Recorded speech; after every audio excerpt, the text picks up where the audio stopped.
So did you hear what future Education Secretary Linda McMahon had to say about African American history?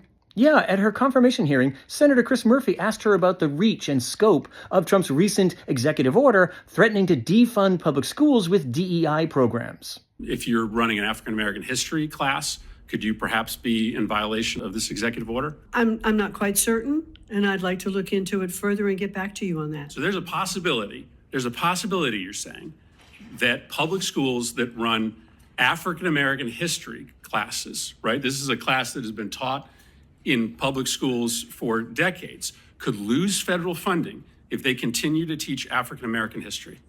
No, that's not what I'm saying. I'm saying that I would like to take a look at these programs and fully understand the breadth of the executive order and get back to you on that. Such a simple question. You'd think her answer would go something like this. Senator, of course not. The teaching of African American history is central to the understanding of American history. This administration would never dream of forcing schools to drop African American history. And frankly, with all due respect, I find this question deeply insulting. But alas, she said nothing of the sort. Her non-answer made it perfectly clear that the elimination of African American history in public schools is still very much on the table. And why is that? Well, one of the central purposes of this administration's war on DEI is to delegitimize people of color and their history.